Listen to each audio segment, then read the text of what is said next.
Hola, ¿qué tal? Muy buenas noches. Son las 8 en punto y damos comienzo con la voz de Residente. Esta noche tenemos una sorpresa porque como ustedes saben, todos los miércoles tenemos la voz de Residente en Medicina Interna y en Medicina de Urgencias, pero esta noche tendremos a la doctora Dayana, quien es residente de Cardiología. Así que sean muy bienvenidos y si es la primera vez que están con nosotros y no saben en qué consiste la dinámica, les comento brevemente. Tendremos un doctor el cual realizará una exposición de alrededor de entre 25 a 30 minutos. Terminada dicha exposición, se tiene la intervención de un doctor mentor. Por desgracia, nuestro doctor mentor de la noche no pudo asistir y no nos estará apoyando esta noche. Así que solamente va a ser la única doctora, la doctora Dayana. Terminando la exposición de la doctora Dayana, podemos interactuar con el público. Ustedes pueden hacer sus preguntas en la parte de abajo en caso de que nos estén viendo por Zoom, en el chat o en Question and Answer. Y si nos están viendo por Facebook Live, porque les recuerdo que estamos por vivo en Yo Soy Médico 17, lo pueden hacer en la parte de comentarios para yo podérselos leer a la doctora y ella puede contestarlos. En caso de que sean felicitaciones o comentarios, también con mucho gusto se los leo para que ella tenga conocimiento de esto. Terminando esa pequeña sección, vamos a pasar a una sección de conclusiones. Más o menos esta presentación dura alrededor de 40 minutos, así que los voy a dejar con quien realmente viene a escuchar esta noche. Les presento a ustedes a la doctora de la Universidad de Guadalajara, Lamar Campus Vallarta, internado en el Hospital Civil Juan Menchaca, Servicio Social en la Secretaría de Salud, Medicina Interna, 2 años, en el Hospital Civil Fray Antonio Alcalde, actualmente residente de segundo año de Cardiología, una excelencia académica de estudiante de Medicina del 2017 del Instituto Científico Pfizer. Con ustedes la doctora Dayana Estefanía Orozco Sepúlveda. Doctora Dayana, ¿me escucha bien? Sí, yo la escucho. Muy bien, doctora, ¿está lista para su presentación? Sí, Entonces la dejo con el mejor público, que son los residentes en esta ocasión de cardiología. Si gusta, puede empezar con su exposición. gracias. ¿Ya están viendo mi pantalla? Aún no se comparte.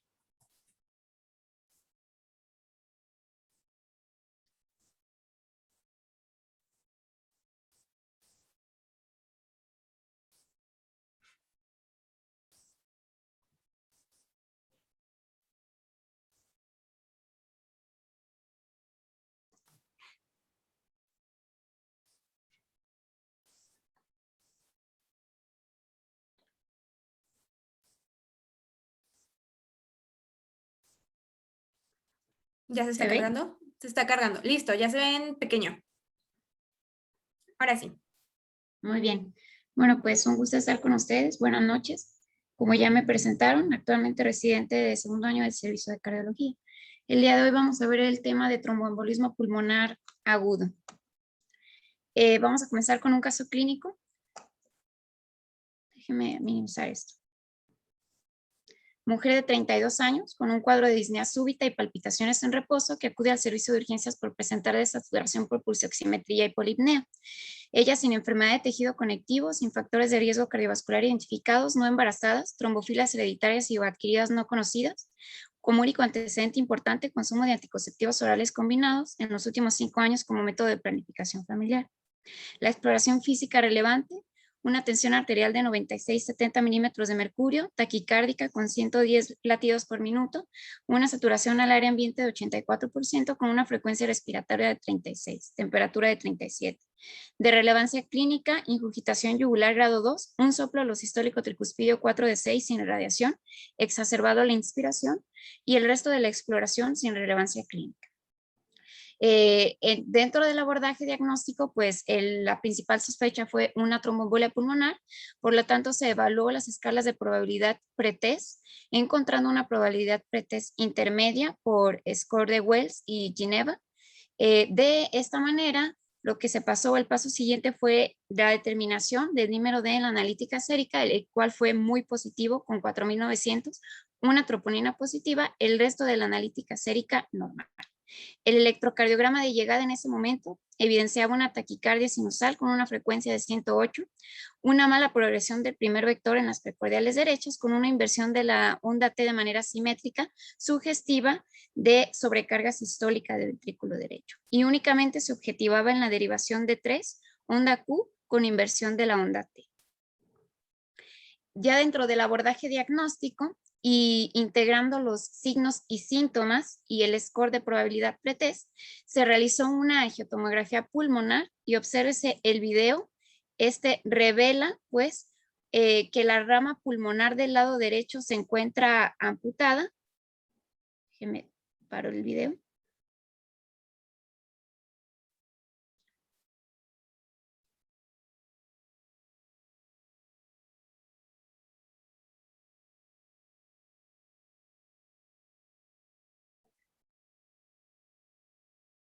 La rama derecha, como les comentaba, con un defecto de llenado total, y previamente en la imagen anterior se alcanza a observar un defecto de llenado parcial, pero mayor al 50% de la rama izquierda. Continuando con el video, van a alcanzar a determinar que hay una afectación en la relación de las cavidades derechas comparadas con las cavidades izquierdas. Aquí en una, perdón, tengo problema con el video, una disculpa. La vista axial en 4 cámaras se objetiva pues la dilatación importante del ventrículo derecho comparado con las cavidades izquierdas. Ya que se hizo el diagnóstico como tal, se realizó la estratificación integral del riesgo mediante las escalas pronósticas de morbimortalidad, encontrando un PESI score clásico clase 4 y un PESI simplificado mayor a 1, ambas escalas para alto riesgo.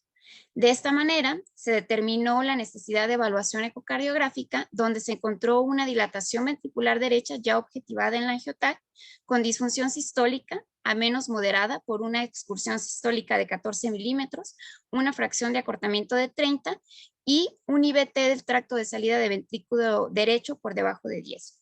Había signos, además indirectos, de hipertensión pulmonar. Se encontró el signo del 60-60 positivo e insuficiencia tricuspidia, lo que propició una estimación de la presión sistólica de la arteria pulmonar de 50 milímetros de mercurio. Por su parte, el ventrículo izquierdo se mantenía con la función sistólica preservada hasta el momento y con una velocidad integral, velocidad-tiempo del tracto de salida de 16. Conjuntando todos estos parámetros clínicos, bioquímicos y de gabinete, se clasificó un embolismo pulmonar de riesgo intermedio alto. Al ser una paciente joven, con bajo riesgo de sangrado por escalas, con alta probabilidad de secuelas a largo plazo, como sería la hipertensión pulmonar, pues optamos por tratamiento avanzado con trombolisis sistémica con alteplasa. El tratamiento fue exitoso. A las 24 horas se logró destetar de oxígeno suplementario. El soplo auscultado de manera inicial de insuficiencia tricuspidea desapareció por completo y la reevaluación previo al alta demostró una mejoría de la presión sistólica de la pulmonar con un gradiente de 35. Finalmente se clasificó como un embolismo pulmonar provocado porque tenía un factor asociado, el uso de anticoagulantes orales, de anticonceptivos orales, perdón. De esta manera se determinó que la paciente se egresaba con anticoagulante de inhibición directa durante 3 meses nada más. Se le dio el seguimiento en consulta externa y hubo mejoría de los síntomas. Ya entrando un poco de lleno a la revisión, que por el tiempo es breve, nos vamos a basar principalmente en la identificación oportuna y rápida del tromboembolismo pulmonar agudo, el abordaje diagnóstico inicial y qué parámetros clínicos y paraclínicos van a augurar mayor riesgo clínico, y es decir, cuándo nosotros vamos a escalar la terapia del tratamiento. De esta manera habrá que comprender cuáles son los modelos de estratificación y cuál es su utilidad de manera objetiva en la decisión del tratamiento. Finalmente, vamos a hacer algún comentario sobre el tratamiento únicamente de embolismo pulmonar agudo por cuestiones de tiempo y a finalizar las conclusiones.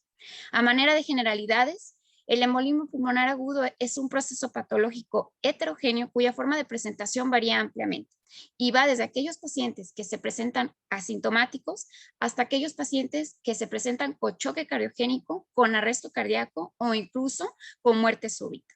La incidencia americana reportada varía de 300 a 600,000 casos anuales. Se dice que afecta al 5% de la población durante algún momento de su vida y la incidencia, por supuesto, incrementa con la edad.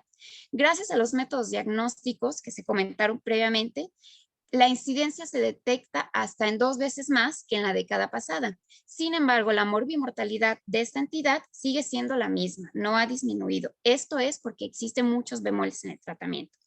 Se habla de que la incidencia es ligeramente mayor en hombres. Sin embargo, en estos dos grupos etarios, mujeres menores de 50 años y mayores a 80, la incidencia con los hombres se equipara. Y esto porque en las mujeres menores de 50 años que están en edad fértil, pues tienen el factor de riesgo procoagulante del embarazo y además el uso de anticonceptivos orales combinados con altas dosis de estrógenos. Y en aquellas mujeres mayores de 80 años, pues como tienen mayor tasa de supervivencia que los hombres, se ve que hay más incremento del embolismo pulmonar en ellas. Ya sabemos que el sitio más común de embolización es la trombosis venosa profunda. Sin embargo, la entidad conjunta, es decir, embolismo pulmonar más trombosis venosa profunda, solo se ve en el 15 a 20% de los casos. Y el riesgo de recurrencia de tener nuevo embolismo pulmonar después del primer evento es del 30%. Por esto es una entidad que hay que tener siempre en cuenta y a consideración, no importa la especialidad realmente. La clasificación, existen múltiples clasificaciones. Hay una clasificación basada en los síntomas, si están o no presentes, basada en la cronicidad, donde el tiempo límite son 2 semanas para hablar aguda o crónica. Hay una clasificación anatómica. Esta clasificación anatómica habla de dónde es que está la carga del coágulo. Si la carga del coágulo se encuentra a nivel de la bifurcación de las grandes ramas, se habla de silla de montar. Si está en las grandes ramas, se habla de lobar. Si está después, segmentaria, o si están las ramas más distales, se dice que es subsegmentaria. Realmente esta clasificación no es útil porque independientemente de dónde se localice la carga del coágulo, el estado hemodinámico es muy variable. Puede haber un trombo muy grande, como el que acabamos de ver en la paciente, y que la paciente no se presentó con inestabilidad hemodinámica de manera inicial. Y puede haber trombos muy distales que ocasionen infartos pulmonares severos y que el paciente se presente con inestabilidad hemodinámica. Entonces, para fines prácticos, no es útil. Las clasificaciones que sí son útiles y que van a impactar en la decisión del tratamiento y en el pronóstico es saber si la tromboembolia pulmonar es provocada o no, y si el estado hemodinámico inicial del paciente es con colapso o no hemodinámico. Cuando hablamos de una tromboembolia pulmonar provocada o no, decimos que hay un factor de riesgo asociado. Y esto nos va a dar la pauta para decir a largo plazo cuánto es el tratamiento, cuánto es el tiempo de tratamiento que va a tener el paciente y si hay que abordar alguna causa no conocida del embolismo pulmonar. Por eso es importante. Existen varios factores de riesgo transitorios que tienen diferente grado de asociación y hay aquellos con un grado de asociación fuerte, aquellos con grado de asociación moderado y débil. Dentro de los de grado de asociación fuerte tendremos las fracturas de cadera, de extremidades inferiores, los reemplazos de cadera o rodilla, las cirugías mayores como cirugías vasculares, cirugías a nivel de tórax o sistema nervioso central, traumas principales o lesiones en el cordón espinal. Dentro de los factores que tienen asociación de riesgo moderada, es decir, de 2 a 9 veces la probabilidad de que se presente embolismo pulmonar cuando están presentes, aquellos con artroscopía de rodilla, el uso de líneas venosas centrales, la falla cardíaca per se, confiere un riesgo moderado para desarrollar embolismo pulmonar, lo mismo con la falla respiratoria, la terapia de reemplazo hormonal, las neoplasias, el periodo posparto inmediato, principalmente en el primer mes, el antecedente de trombofilia, etcétera. Y dentro de los factores de riesgo débil, se describe el reposo en cama más de 3 días, aquella inmovilización por algún viaje largo, principalmente si es más de 16 o 18 horas, el incremento en la edad, por supuesto, otros factores como la obesidad, el embarazo y padecer insuficiencia venosa. Este grupo de pacientes que caen en factores de riesgo bajos son a los que habrá que investigar por alguna causa no provocada, ¿sí? Entonces allí es cuando el abordaje se extiende. Y finalmente tendremos la clasificación hemodinámica, la cual es importante. La clasificación antigua, que está dada por la directriz americana en 2011, ya está en desuso, ¿sí? Y ellos hablaban de masiva, submasiva o riesgo bajo. En general es equiparable a la clasificación actual que utiliza la directriz europea de 2019, donde habla de perfil de riesgo alto, intermedio, bajo o alto, que vamos a describirlo más adelante, o bajo. Y todo depende de si el paciente se presenta o no con colapso hemodinámico. Para el diagnóstico, bueno, la clave está en reconocer de manera inmediata una constelación de signos y síntomas que son inespecíficos para la entidad. Y es que el paciente puede presentarse con disnea, puede tener dolor torácico también agregado, puede tener tos, fiebre, incluso puede tener hemoptisis en aquellos que se presenten con infarto pulmonar, puede presentarse con arritmias o puede presentarse como arresto cardíaco o muerte súbita, donde por supuesto el diagnóstico se vuelve aún más complicado. El electrocardiograma para nada es diagnóstico ni patognomónico de la entidad y podremos encontrar múltiples escenarios. Desde un electro normal, lo más frecuente que vamos a encontrar es la taquicardia sinusal. Lo más específico de la entidad es el famosísimo complejo de Mawick-White, que lo que nos habla es de alteración a nivel de la deformación del ventrículo derecho, aunque esto es lo más específico, es lo menos común en los pacientes. Se presenta de un 15 a 20%. O podremos encontrar algunos trastornos de la repolarización, como la inversión asimétrica de la onda T, que nos infiere sobrecarga sistólica del ventrículo derecho. Independientemente de que si la sospecha es baja, intermedia o alta, una vez que nosotros sospechamos de la entidad, lo que es imperativo es el inicio temprano de la anticoagulación. ¿Por qué? Si nosotros retrasamos la anticoagulación por continuar con el abordaje, esto va a impactar en la mortalidad temprana del paciente. Entonces, nosotros prescribimos anticoagulación completa en lo que continuamos con el abordaje. ¿De acuerdo? Este es un punto clave que tiene que quedarse. Una vez que sospechamos la entidad por la integración de los signos y síntomas que ya vimos que no son específicos de la entidad junto con el electrocardiograma, lo siguiente es considerar cuál es la probabilidad de que realmente ese cuadro clínico sea secundario a la entidad que estamos sospechando. Y esto es a lo que le llamamos probabilidad pretest. ¿Cuál es la intención de utilizar estos scores de probabilidad pretest? Bueno, evitar pruebas innecesarias y con ello evitar los riesgos que las pruebas innecesarias conllevan, desde el costo hasta los efectos adversos, la toxicidad renal por el contraste o la radiación ionizante, entre otros. Entiéndase pues que cuando tenemos un score que nos arroja una probabilidad pretest baja y nosotros aún así sometemos al paciente a un estudio, la probabilidad de tener un falso positivo es alta y eso confiere que realicemos pruebas innecesarias y que llevemos al paciente a realizar algún manejo invasivo que no requiera y que solo lo complique. ¿De acuerdo? Por eso hay que hacer la evaluación de manera estratificada. Mientras que cuando nuestra probabilidad pretest es alta, entonces esto es útil porque seguramente el resultado será un verdadero positivo y la intervención que hagamos va a incidir en el desenlace clínico del paciente, que al final es lo que tenemos que tener como objetivo médicamente. Existen múltiples scores por el tiempo y la finalidad de la revisión. No vamos a hablar de cada uno de ellos, pero todos ya tienen ensayos clínicos aleatorizados, metaanálisis que los han comparado y que los han validado. La utilidad de todos, tanto de Wales, Geneva, sus versiones simplificadas, GIRS, que incluso se ha validado para embarazadas, y finalmente PERT, que es para descartar el embolismo pulmonar, pues la finalidad de todos es determinar qué es lo que vamos a hacer después, cuál es el siguiente paso en la evaluación diagnóstica. Esto determinando pues la probabilidad pretest, claro. Entonces, estos scores nos van a clasificar a nuestros pacientes en probabilidad pretest baja, intermedia o alta.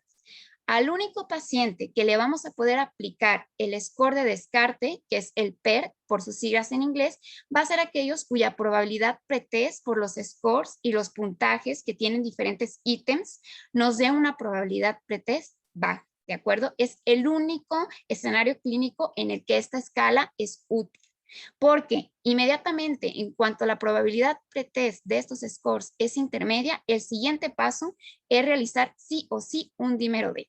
Y ya sabemos que este producto final de la degradación de fibrina es útil cuando es negativo, porque tiene un valor predictivo negativo alto. Cuando es positivo, no es útil, porque vamos a tener que seguir con el abordaje. Si tenemos una probabilidad pretest intermedia, sometemos al paciente a analítica sérica mediante la determinación del dímero D y este es negativo, párale de contar, no es embolismo pulmonar y la constelación de signos y síntomas probablemente se debe a otra causa. Sin embargo, cuando tenemos un dímero D positivo, ahí el abordaje cambia. Ahorita lo vamos a ver a manera de algoritmo para que quede más didáctico. Sabemos pues que ya está bien determinado que los menores de 50 años se considera positivo un dímero D por arriba de 500 y para aquellos que tienen más de 50 años ya se ha determinado la cuantificación de edad por 10 nanogramos por mililitro. ¿De acuerdo? Esto porque tiene mejor rendimiento diagnóstico, porque con la edad se incrementa el dímero D, como con otras causas, el embarazo, las infecciones, la enfermedad renal. Por eso hay que ser muy cuidadosos al momento de la interpretación. Por eso siempre debe de ser la valoración de una manera integral, desde lo clínico, bioquímico y finalmente integrar los resultados de gabinete. Aquellos pacientes cuyos scores nos arrojen una probabilidad pretest alta, a ellos inmediatamente los vamos a llevar a el estudio de imagen diagnóstico. Cualquiera de los dos está bien validado, el que tengan en su centro es el adecuado, ya sea angiotag de arteria pulmonar o el gamagrama ventilación perfusión, ¿de acuerdo? A manera de simplificación, entonces tenemos la sospecha de embolismo pulmonar, aplicamos un score clínico de probabilidad pretest y tendremos 3 escenarios. A su lado izquierdo, aquel paciente cuya probabilidad pretest fue baja, en donde podemos decir no hay tromboembolismo pulmonar. Pero si tenemos duda, en este escenario clínico sí podremos aplicar el score de descarte, que es el score PERC, ¿de acuerdo? Aquel paciente que no tiene ningún punto de este score, directamente se descarta el embolismo pulmonar. Un momento, ¿eh? El paciente que tiene 1 o más puntos, entonces lo que se sugiere es realizar el dímero D. Si el dímero D está negativo, a pesar de que tiene 1 o más puntos en el score, se descarta por completo la embolia pulmonar. Si está positivo, entonces habrá que pasar a las opciones que les voy a comentar posteriormente. Tendremos el segundo escenario donde tuvimos un score con probabilidad pretest intermedia, pero cuyo resultado de dímero D, porque aquí dijimos que es imperativo realizarlo, es negativo. Aunque la probabilidad es intermedia, si el dímero D es negativo, se descarta, ¿sí? Y estos scores han demostrado confiabilidad en el descarte y la tasa de tromboembolismo venoso a los 3 meses es menor del 3%, ¿de acuerdo? En algunos menor del 1%. Entonces es útil hacer este algoritmo diagnóstico para ahorrar tiempo y para evaluar de manera estratificada y oportuna al paciente. Finalmente tendremos el último escenario clínico en donde o el score de probabilidad pretest fue alto y no requerimos hacer dímero D, inmediatamente nos fuimos a estudio de imagen, o el score fue intermedio, pero el dímero D fue positivo, en cuyo caso cualquier abordaje está validado, ¿de acuerdo? Si llevamos al paciente a angiotac pulmonar y se demuestra la presencia del defecto de llenado, como fue en el caso que yo les puse al principio, pues se integra el diagnóstico y hay que avanzar en el tratamiento, que más adelante vamos a comentar. Si está ausente, se descarta, ¿no? En el caso de que se prefiera o en su centro lo que se realice es gammagrafía, ventilación, perfusión, vamos a tener 3 escenarios, ¿sí? Si está normal, pues se descarta. Si está positivo, se hace el diagnóstico. El problema viene cuando no es diagnóstico, ¿sí? Cuando el resultado no es diagnóstico o no es interpretado. Aquí lo que se recomienda es hacer ultrasonido compresivo de ambas extremidades, donde si objetivamos la presencia de trombosis venosa profunda, inferimos que la clínica es asociada al embolismo pulmonar y tratamos, ¿de acuerdo? No necesitamos más. Si no encontramos trombosis venosa profunda y la probabilidad es baja de que sea embolismo pulmonar, descartamos. El problema viene cuando seguimos como clínicos sospechando de la entidad, porque aquí lo que se recomienda es que se serien las evaluaciones mediante ultrasonidos de extremidades para ver si en algún momento captamos algún trombo en tránsito. Sin embargo, no está bien establecido cada qué hay que seriar los ultrasonidos y por cuánto tiempo. Aquí es como dentro de pues las áreas de oportunidad que hay para seguir la investigación, ¿no? Porque todavía hay ausencia de información en este nivel. En cuanto a la estratificación de riesgo, una vez que ya hicimos el diagnóstico, ¿de acuerdo? todo lo que hablamos anteriormente fue respecto al diagnóstico. Se hace el diagnóstico y es muy importante hacer la estratificación de riesgo. ¿Por qué? Aunque la piedra angular del tratamiento en el embolismo pulmonar es la anticoagulación sistémica, porque esto va a reducir la propagación del coágulo, hay pacientes que tienen características de alto riesgo para colapso hemodinámico, para descompensación, y detectar de manera temprana a estos pacientes es importante porque pudiesen ser candidatos a un tratamiento más avanzado y a escalar la terapia, ¿sí? Entonces, el objetivo o los objetivos de la estratificación de riesgo en un paciente con embolismo pulmonar son 3. El primero es identificar a aquel paciente de bajo riesgo cuyo tratamiento conservador y ambulatorio es seguro. Es decir, ni someto al paciente a nada invasivo, ni lo expongo a estar hospitalizado, ni me gasto el recurso en hospital. ¿Sabes? El segundo objetivo es identificar estos pacientes que tienen el mayor riesgo para descompensarse. Y esto lo vamos a realizar mediante la integración de score clínico, de biomarcadores y de estudios radiológicos. ¿Con qué finalidad? Pues estos pacientes que tienen el mayor riesgo de morbimortalidad asociada al embolismo pulmonar, a ellos es a que hay quienes ofrecerle la terapia avanzada de manera oportuna. Llámese trombolisis sistémica, guiada por catéter, embolectomía percutánea, quirúrgica, soporte circulatorio mecánico, etcétera. ¿Sí? Un sinfín de tratamientos que se pueden ofrecer. Y el tercer objetivo es identificar esos individuos que llegan y que inicialmente están estables, pero que nosotros identificamos características de alto riesgo para descompensación. Y vamos a ver cuáles son esas características y a quiénes deberíamos de escalar el tratamiento. ¿Qué quiere decir esto? Si yo tengo a mi paciente en un centro que no está especializado para tratar un embolismo pulmonar hemodinámicamente inestable, yo estratifico a mi paciente donde lo tengo y encuentro estas características de alto riesgo, inmediatamente lo derivo, ¿sale? Eso ya es escalar el tratamiento. O si tengo a mi paciente en sala y identifico estas características de alto riesgo, paciente pasa a terapia, ¿de acuerdo? Eso ya es escalar el tratamiento. ¿Por qué? Va dirigido a que en el momento que requiera un tratamiento avanzado esté disponible y no nos esperemos hasta que el paciente tenga arresto cardíaco o muerte súbita.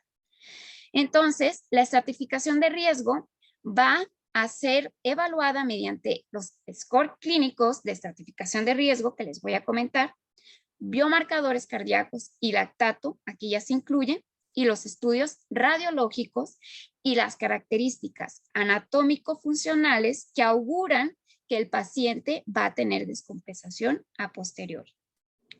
Hablando de manera inicial del score clínico de estratificación de riesgo, pues hay un montón. Se dice que el modelo ideal es aquel que tiene buena sensibilidad, buena especificidad y que tiene valores predictivos adecuados, por lo tanto es aplicable a la clínica. ¿Qué es lo que sucede? No existe, ¿de acuerdo? Estos son los scores que tenemos. Esta es la integración ya de la estratificación de riesgo. Más adelante vamos a detallar un poquito más el dibujo. Clásicamente tenemos para estratificar el riesgo el PESI clásico y el PESI simplificado, ¿de acuerdo? Que se hizo porque el primero era muy engorroso. A manera general, clase 1 y clase 2 de PESI clásico, bajo riesgo. A partir de ahí, de moderado a alto. Para el PESI simplificado es más fácil. El paciente no tiene ningún punto, bajo riesgo de que se complique. Tiene un punto más, alto riesgo de que se complique. ¿De acuerdo? Tenemos otro score que es un score de Gineva, pero es pronóstico, ¿sí? Este no es para evaluar la probabilidad pretest, sino para evaluar el pronóstico. Utiliza estos 6 ítems, muy similar al PESI simplificado. Y tenemos este otro que se propone, es el BOA score. El BOA score clásico, y hay otro extendido donde lo que se agrega es la elevación del lactato y le da mejor rendimiento diagnóstico, ¿de acuerdo? Tenemos uno más, que es el GESTIA. Este, más que evaluar el pronóstico, lo que hace es que identifica los pacientes que deben de ser tratados de manera intrahospitalaria y aquellos que pueden irse a casa y que no van a tener riesgo de mortalidad en los siguientes 3 meses. ¿Qué hay con estos scores? La principal ventaja de estos es la capacidad para predecir baja probabilidad de morbimortalidad, pero en aquellos que tienen riesgo bajo. ¿De acuerdo? ¿Por qué? Porque tienen valores negativos muy elevados, o sea, valores predictivos que si el paciente tiene riesgo bajo, realmente no se va a complicar, ni se va a morir, ni va a tener embolismo pulmonar en los siguientes 3 meses. Pero ¿qué sucede? La discriminación de la mortalidad no es la misma cuando los pacientes no son de riesgo bajo. Cuando tenemos pacientes de riesgo intermedio y alto, pues esos pacientes realmente estos scores solos por sí no nos dicen qué es lo que hay que hacer, porque obsérvese cómo la mortalidad, la discriminación de la mortalidad a los 7 días, el área bajo la curva es solo del 0.61 y a 30 días peor, ¿sí? Es un volado. Es decir, ¿qué le hago? ¿Lo vigilo? ¿No lo vigilo? Es un volado, literal, solo ayudarse de manera individual. Por eso, la estratificación de riesgo es integral, ¿sí? Iniciamos con los scores y dentro de los scores vamos a hablar de los signos vitales, porque hay factores que se asocian de manera independiente a mortalidad directa. El primero es que el paciente llegue con datos de inestabilidad hemodinámica de manera inicial. Y lo que está definido es la presión arterial sistólica menor a 90 por más de 15 minutos o que requiera inotrópico para mantener presiones arteriales sistólicas mayores. O bien una caída inicial de más de 40 milímetros de mercurio de la basal. Por sí solo, el paciente que llega así, la mortalidad ya es más del 50%. ¿Sale? Entonces ya va jugándosela. El índice de choque, que es muy utilizado en otros contextos, también es aplicable acá. Sabemos que es la frecuencia cardíaca entre la presión arterial sistólica. El paciente tendrá alto riesgo si el índice es mayor a 0.9. Es un predictor independiente de mortalidad a 30 días y tiene mejor rendimiento diagnóstico por sí solo que la presión arterial sistólica. Sin embargo, cuando se compara el rendimiento diagnóstico con el PESI simplificado que acabamos de ver, la sensibilidad es menor, ¿sale? O sea, el PESI simplificado es mejor para predecir mortalidad que el índice de choque por sí solo. Por eso le repito, no se puede hacer una evaluación individual de cada una de estas variables, sino que se debe de hacer una estratificación integral con todas estas variables para ofrecerle al paciente la mejor oportunidad de tratamiento. En cuanto a los biomarcadores, ¿qué es lo que tenemos? Bueno, la elevación de NT-proBNP y BNP, estas hormonas vasoactivas, ¿por qué han impactado en la mortalidad? Una vez que se presenta un defecto a nivel de la arteria pulmonar en cualquier segmento, esto va a incrementar la poscarga. La poscarga va a incrementar la dilatación del ventrículo derecho y va a incrementar la tensión parietal.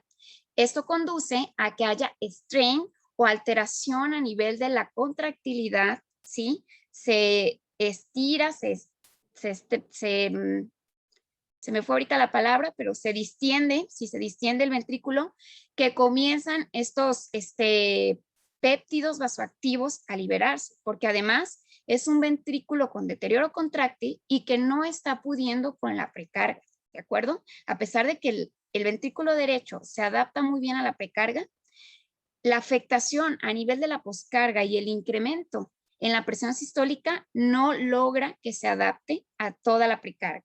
Entonces se comienzan a liberar estos péptidos vasoactivos y esto tiene una injerencia directa con la mortalidad por todas las causas, de hasta 6.5 veces más, mortalidad asociada al embolismo pulmonar de 6 veces más y nuevamente la utilidad es cuando son negativos. ¿Por qué? Vean cómo su sensibilidad es del 93% con valores predictivos negativos del 99%. Cuando esto está negativo, lo que infiere es que el paciente va a tener un desenlace mejor, ¿sí? Eso es lo que infiere. Porque cuando están positivos, vean su especificidad es baja, un valor predictivo positivo del 15% prácticamente. No nos dicen o no nos ayudan a determinar cuál va a ser el desenlace del paciente. Nuevamente vuelve a ser un volado. No hay un punto de corte bien establecido, pero sí está estudiado un punto de corte de NT-proBNP de más de 600 picogramos. Esto se ha visto que aunado al score de riesgo clínico, llámese PESI clásico, PESI simplificado, Geneva score pronóstico, el que sea, más la evaluación de la función del ventrículo derecho, pues todo esto integrado tiene mejor rendimiento pronóstico, ¿de acuerdo? Pero no solo, individual no funciona para nada. ¿Qué hay con la troponina? ¿Por qué se eleva? Bueno, Al incrementarse la poscarga, también se incrementa la tensión parietal, que junto con la frecuencia cardíaca y junto con la contractilidad, ambas afectadas, recordemos que el paciente se pone taquicárdico y con disfunción contráctil, todos estos son determinantes esenciales del consumo de oxígeno miocárdico. Lo que sucede es que comienza a haber un mismatch entre la oferta y la demanda de oxígeno. Eso conlleva isquemia, por eso comienza a liberarse la troponina. Más isquemia, esto se vuelve un círculo vicioso porque más isquemia, más disfunción ventricular, más isquemia, más disfunción ventricular, más liberación de troponina. Por ello, la troponina por sí sola infiere mortalidad también a corto plazo de hasta 5 veces más, mortalidad asociada al embolismo pulmonar de 4 veces más. Sin embargo, su sensibilidad por sí sola, individual, es muy baja, ¿de acuerdo? Entonces, volvemos a lo mismo. Ojo, la elevación de estos biomarcadores es útil de manera integral con el score de riesgo clínico y la evaluación de ventrículo derecho, solo para determinar esos pacientes que están en riesgo bajo versus riesgos intermedio, ¿de acuerdo? No deben de ser utilizados de forma individual para decir, este paciente es de alto riesgo porque tiene la troponina positiva. No, porque ya vimos que su sensibilidad es mala, su sensibilidad es baja, pero su especificidad es peor, ¿de acuerdo? Entonces, estos marcadores no van a ser utilizados tampoco para decidir a qué pacientes les vamos a escalar la terapia. ¿Qué quiere decir esto concisamente? No porque tenga BNP positivo o troponina positiva, nosotros lo vamos a llevar a trombolisis sistémica, ¿de acuerdo? Respecto al lactato, pues por supuesto ya sabemos que la presencia de una cuantificación mayor a 2 milosmoles por litro habla de que hay disminución en la perfusión tisular y esto inherentemente habla de compromiso hemodinámico, por lo que también es un factor independiente, predictor independiente de la mortalidad por todas las causas y en colapso hemodinámico de hasta 5 veces más.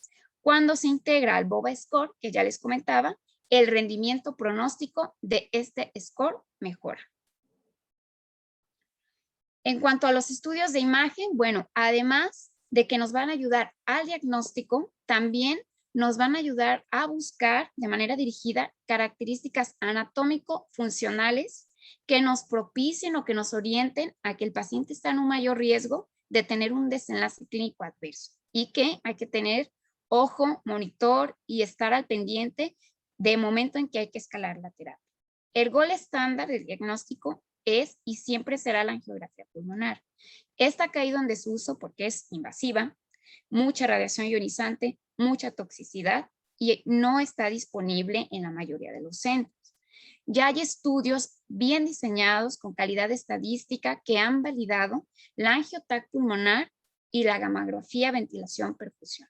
Cualquiera de los dos abordajes, la gamografía aunado a la evaluación Doppler compresiva de extremidades inferiores, los dos abordajes diagnósticos están validados y cualquiera que se tome está bien hecho.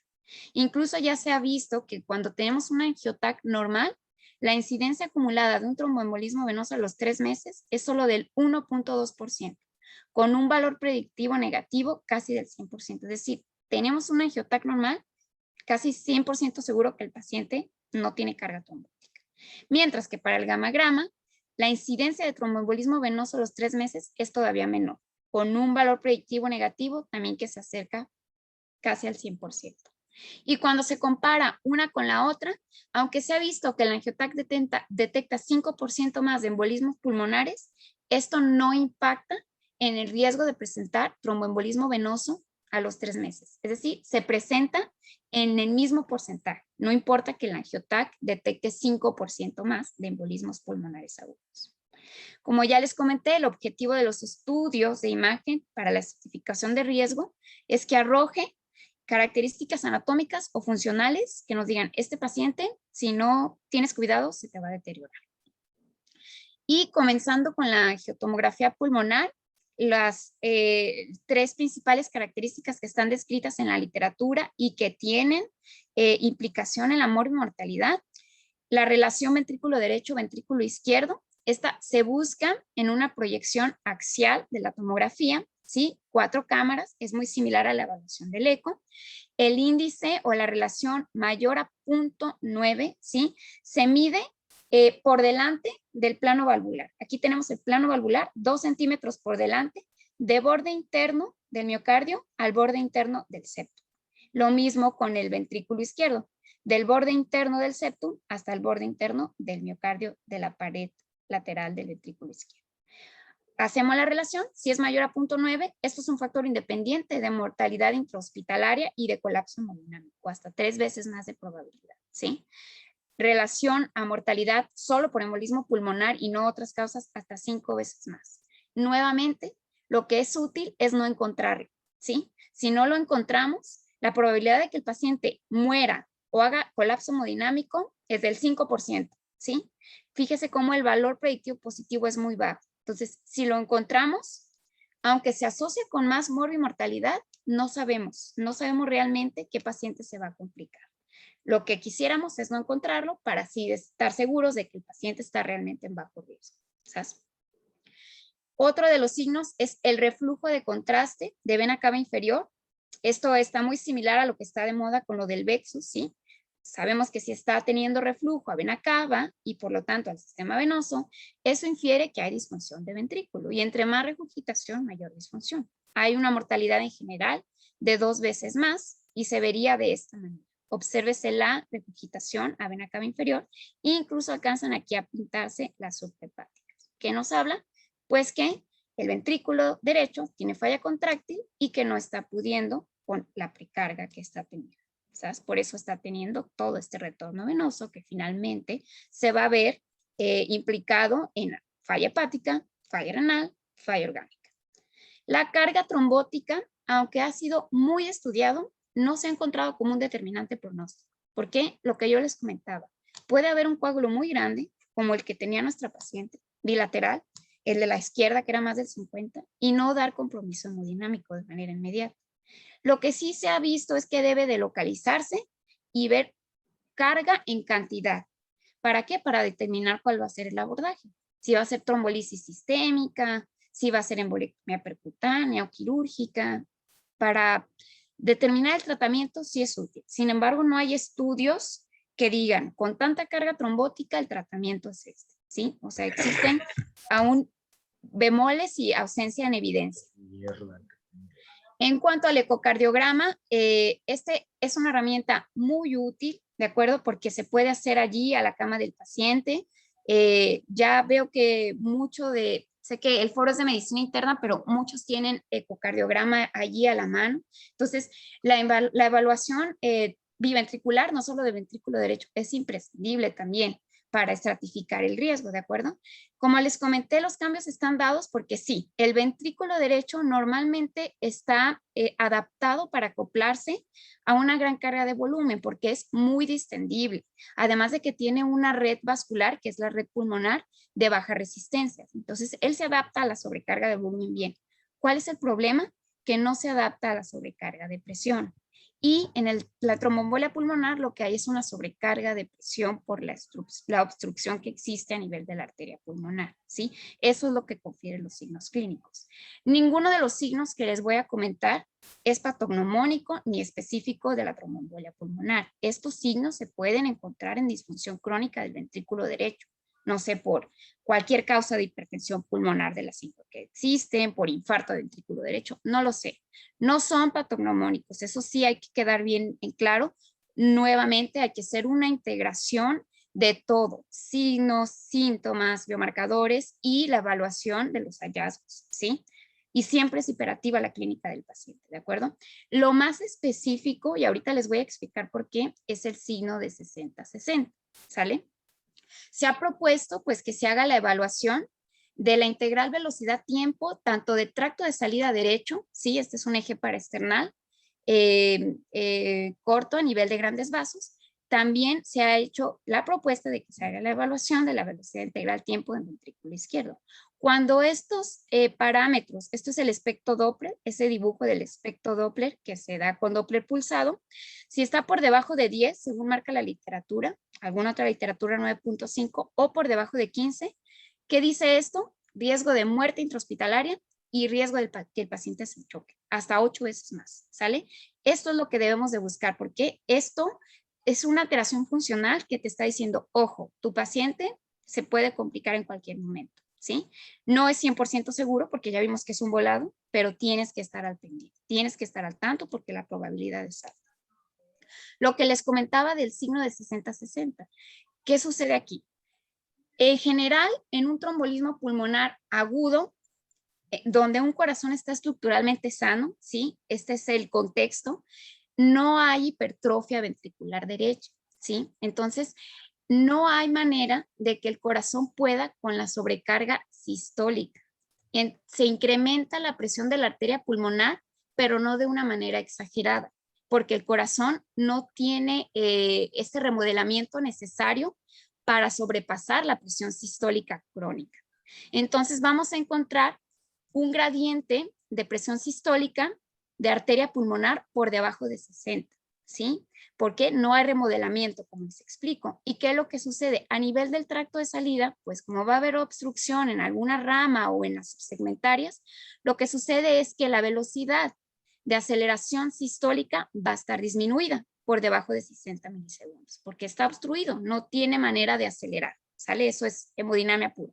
Y siempre tienen que evidenciar este patrón en el Doppler, en el espectro Doppler. Tiene que haber un notch missistólico para decir que es un signo de 60-60. Este es el más específico porque, como les comento, en un ventrículo que es sano, no tiene por qué haber una presión sistólica de arteria pulmonar más de 60, ¿sí? Si la hay, podríamos pensar que el paciente tiene además hipertensión pulmonar de cualquier causa. Y aquí viene el problema, ¿sí? No me voy a meter en eso porque es tema aparte, pero viene el problema de aquellos pacientes que, no sé, tienen hipertensión por cualquier causa o tienen hipertensión de etiología tromboembólica y que aparte se agudiza nuevamente con otro embolismo pulmonar, ¿sale? Y aquí el diagnóstico se vuelve todavía más complicado, ¿sí? Se habla también de evaluar la persistencia de foramen oval, porque pues estos pacientes van a tener riesgo de embolización paradójica, por tanto riesgo de embolización arterial periférica. Y lo que más preocupa es el evento cerebrovascular. ¿Qué es lo que sucede? Que aquí también es un bemol para la investigación, no hay nada bien definido, no hay quien te diga, pues si encuentras carga trombótica y foramen oval permeable, ve con cirugía, presenta la cirugía y que le quiten la carga trombótica y aparte le tienen el defecto. No hay nada estandarizado para eso.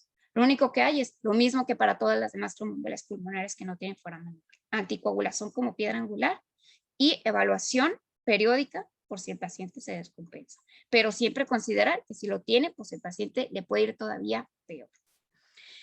Aquí también se puede evaluar el promedio de ventrículo derecho, ventrículo izquierdo. Aquí el diámetro debe ser mayor a 1, a diferencia del angiotac.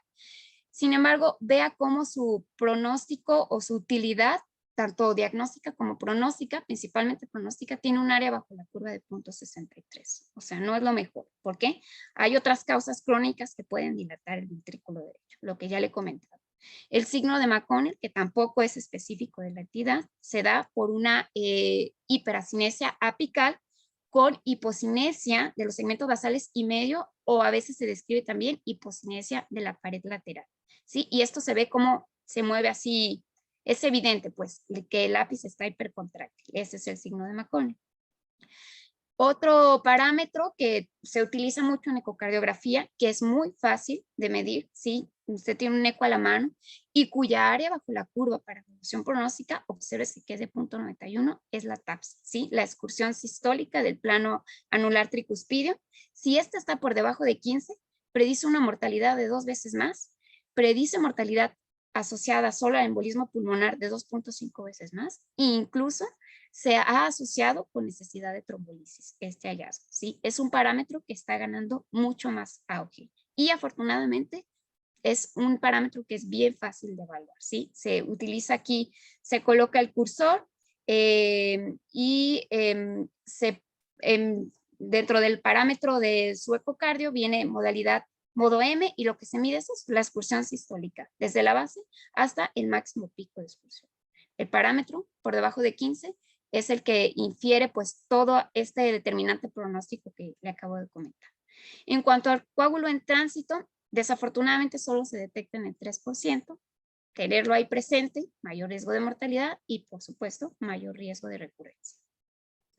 Una vez que ya se ha hecho la estratificación integral, es decir, usted ya hizo su score clínico, que implica la evaluación de los signos vitales porque se integran dentro del score clínico, que evaluó sus biomarcadores y el lactato, y que además hizo el diagnóstico y utilizó las características funcionales y anatómicas que estos estudios de imagen le dan, usted entenderá esta cascada, ¿sí? Y va a entender que la elevación de estos biomarcadores se da porque el incremento en la poscarga hace que haya afectación del strain ventricular derecho. Entonces, por eso los utilizamos. Cuando comienzan a elevarse, es porque está fallando ya el ventrículo derecho. ¿Qué es lo que le sigue? Dilatación de ventrículo derecho. Habrá mayor liberación de péptidos vasoactivos. Esto va a afectar la contractilidad del ventrículo derecho, lo que va a conducir a isquemia, porque va a haber un mismatch que yo ya le comentaba entre la oferta y demanda. Esta isquemia va a liberar troponinas, por eso es un conjunto que hay que utilizar. Todos estos marcadores nos están hablando de lo que está pasando en ese momento. Al haber isquemia, esto se vuelve un círculo vicioso donde mayor isquemia, mayor disfunción, va a caer finalmente el gasto cardíaco, que vamos a poder evaluarlo con la integral de velocidad-tiempo. Al caer el gasto cardíaco del ventrículo derecho, eso va a condicionar a que se disminuya la precarga del ventrículo izquierdo. ¿Y qué va a suceder? Va a caer el gasto cardíaco del ventrículo izquierdo. ¿Cómo lo vamos a ver nosotros clínicamente? Pues el paciente va a estar hipotenso, pero para que el paciente llegara a estar hipotenso, pasó por toda esta cascada. La hipotensión va a condicionar a perfusión tisular, aquí entra el lactato, y finalmente el paciente va a caer a choque cardiogénico, y si no hacemos algo para recuperarlo, el desenlace fatal.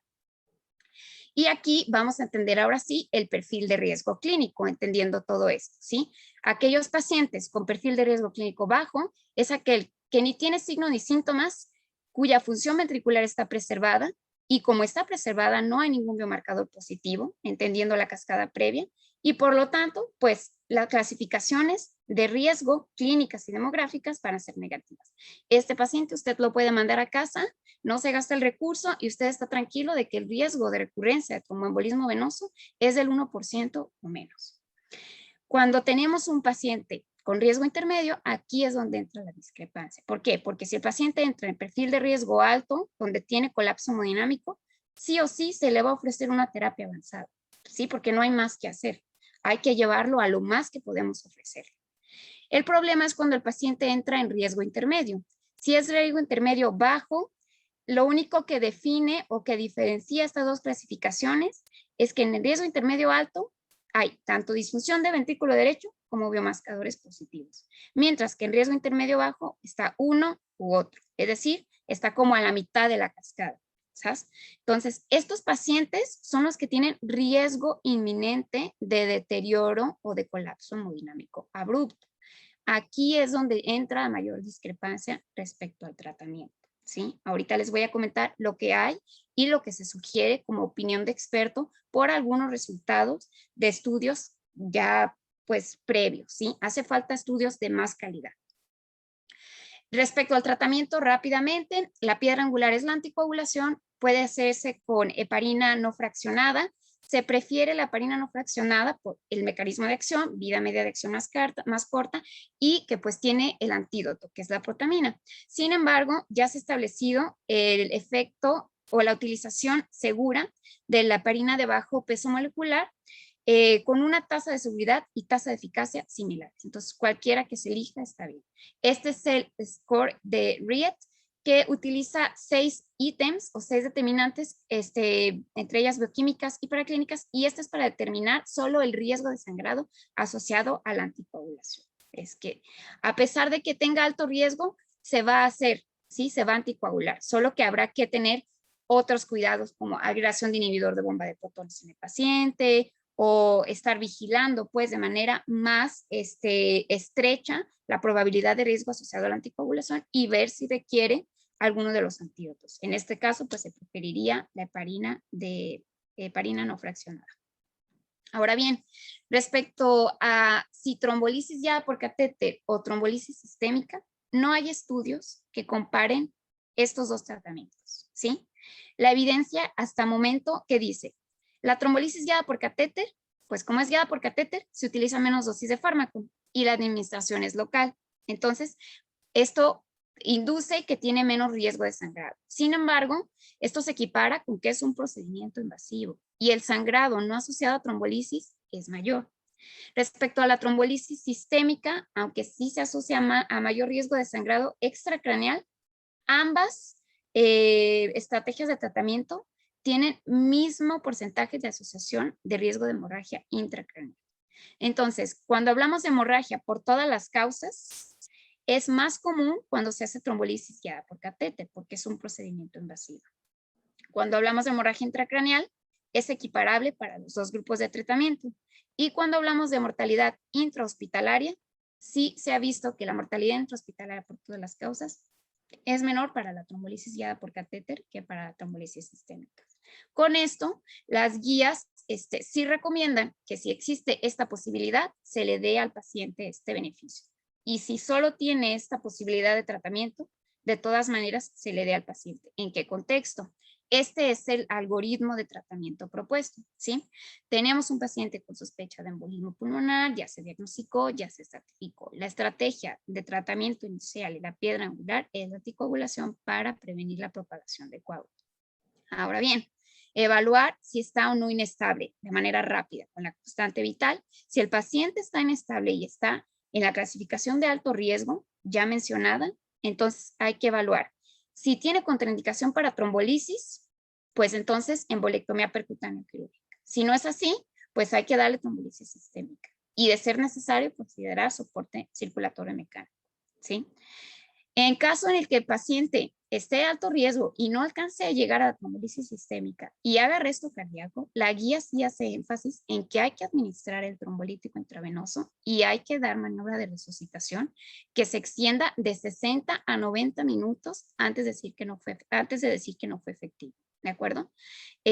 A usted le parecerá mucho, pero yo le cuento de un caso que tuvimos ya de una paciente que tuvo embolismo pulmonar, embarazada, se le hizo embolectomía percutánea y tenía pues trombosis venosa profunda. Fue un caso que se asoció en conjunto.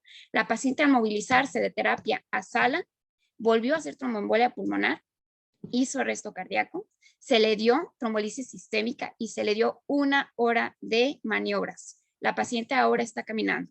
Entonces sí hay que acatar a lo que la guía dice, porque es recomendado, porque está basado en la evidencia que se puede obtener de casos tan complejos, ¿de acuerdo? Porque es difícil hacer ensayos de alta calidad de estadística cuando son pacientes tan complejos.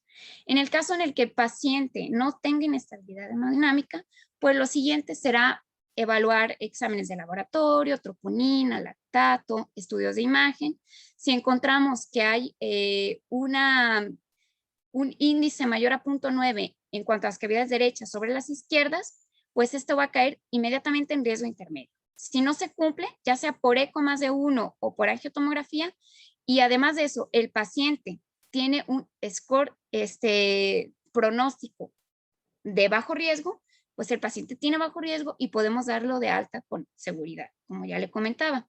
Si no se cumple esto, el paciente inmediatamente va a tener un riesgo intermedio. Y lo siguiente que hay que hacer es evaluar el IVT, ya sea de tracto de salida del ventrículo derecho o de ventrículo izquierdo. Si estos no están alterados, hay que buscar otros datos de disfunción ventricular derecha, que ya le comenté. O bien la elevación de troponinas o BNP. Si tiene cualquiera de estas dos, caerá en la categoría de riesgo intermedio, bajo, y lo que sugiere es admítalo y obsérvelo. Nada más para ver que siga así. ¿Por qué? Ya dijimos que no hay discriminación entre la mortalidad y la morbilidad en los pacientes que caen en riesgo intermedio. Entonces, admítalo, vigílelo y si todo bien, entonces podrá egresar. Aquellos pacientes que tienen afectada el IVT de tracto de salida de ventrículo derecho o ventrículo izquierdo y que además tienen disfunción de ventrículo derecho y tienen biomarcadores positivos, inmediatamente caen en riesgo intermedio alto. Lo que se sugiere, ¿sí? Y esto basado en los principales estudios es el PEITO y el MOPE, ¿sí? El PEITO que evaluó fibrinolisis con tenecteplasa cuyo desenlace primario era el compuesto de mortalidad por todas las causas y descompensación hemodinámica. Y sí se objetivó que aquellos pacientes que tenían riesgo intermedio, alto y que se les llevaba a tratamiento avanzado con fibrinolisis sistémica, en este caso fue tenecteplasa, mejoraban. El desenlace de mortalidad y colapso hemodinámico a los 7 días era mejor, pero esto equiparable con un incremento en el riesgo de sangrado extracraneal, principalmente gastrointestinal, y en el riesgo de sangrado intracraneal, que también fue hasta del 2%. También otro estudio que se toma aquí muy en cuenta y que hay que mencionar es el MOPE. Este evaluó dosis de alteplasa, dosis baja de 0.5 por kilo de peso, y es el estudio que comparó el fibrinolítico con el anticoagulante y sí objetivaron que hay una disminución en la tasa de hipertensión pulmonar y en la tasa de compuesto de hipertensión pulmonar y embolismo recurrente. Basados en esto, es que nosotros decidimos que nuestra paciente de 32 años sin ningún factor de riesgo cardiovascular tuviera un tratamiento avanzado con fibrinolisis sistémicas. Eso para mejorar el pronóstico de la paciente, porque el hecho de tener hipertensión pulmonar, eso es un tema muy aparte, pero el tratamiento también es muy vago y hay poca evidencia y la calidad de vida es mala. Por eso es que estos pacientes se sugiere que se lleven. Si tiene riesgo bajo de sangrado, lo que se sugiere es la trombolisis guiada por catéter por los beneficios antes comentados. Si tiene alto riesgo de sangrado, pues embolectomía, ya sea quirúrgica o percutánea. En el caso de la embarazada que les comenté, pues por el embarazo es que se llevó a embolectomía percutánea. Y si se descompensa, pues habrá que tener otros medios de soporte, ya sea soporte circulatorio mecánico, trombolisis sistémica, etcétera. Pues por mi parte es todo. Culmino con esta frase que me gusta mucho de Isaac Newton, que dice, si he conseguido ver más lejos, ha sido porque estoy sentado sobre los hombros de gigantes. Muchas gracias, doctora Dayana. De hecho, esa frase me encanta. Le agradezco muchísimo su tiempo. Evidentemente hoy no hizo falta mentor porque usted se lo pudo aventar usted solita todo. Es muy profesional, se nota que va a ser una excelente especialista. De hecho, estoy viendo comentarios y realmente no hay preguntas, solamente veo felicitaciones. Así que dice, felicidades, doctora Dayana, gracias por su tiempo. Una explicación muy buena, muy amplia, gracias. Excelente explicación, muy buena maestra la noche de hoy. Y sí, al parecer fue un tema muy complicado el que le tocó exponer a usted esta noche, pero tiene mucha habilidad y mucha fluidez para hablar, así que estoy seguro de que va a ser una excelente especialista en su momento. Entonces, ahorita por cuestión de tiempo, igual no hay preguntas, si me regala sus conclusiones para ya finalizar. Pues a manera de conclusión, a pesar de que el embolismo pulmonar es una entidad muy prevalente, muy incidente, sigue siendo un dilema. El diagnóstico y el tratamiento sigue siendo un dilema. Sigue habiendo pues lagunas en cuanto al tratamiento, por ejemplo, de los pacientes que se presentan con una agudización de un contexto crónico, que yo ya les comentaba. En esos pacientes la verdad es que hay ausencia sobre el tratamiento. Incluso en los pacientes que tienen riesgo intermedio alto, sigue habiendo ausencia del tratamiento. Sin embargo, lo que yo sí pudiera dejar bien en claro es que lo que tenemos hasta el momento es la manera adecuada de estratificar de manera oportuna al paciente y con esto ofrecer lo que hay, ¿sí? Que lo que hay hasta el momento ha demostrado ser mejor que no ofrecer nada. Entonces, una identificación temprana, una evaluación de riesgo estratificada de manera oportuna para que el paciente se beneficie y no esperemos a que el paciente haga arresto cardíaco para ofrecerle algo más avanzado. Él puede beneficiarse si el tratamiento se instaura de manera temprana. Muchas gracias, doctora. Me alegra no haber necesitado un mentor porque usted se la aventó usted solita. Entonces, le agradezco mucho su tiempo y antes de despedirnos me gustaría recordarles que si se perdió algo de la plática de la doctora esta noche,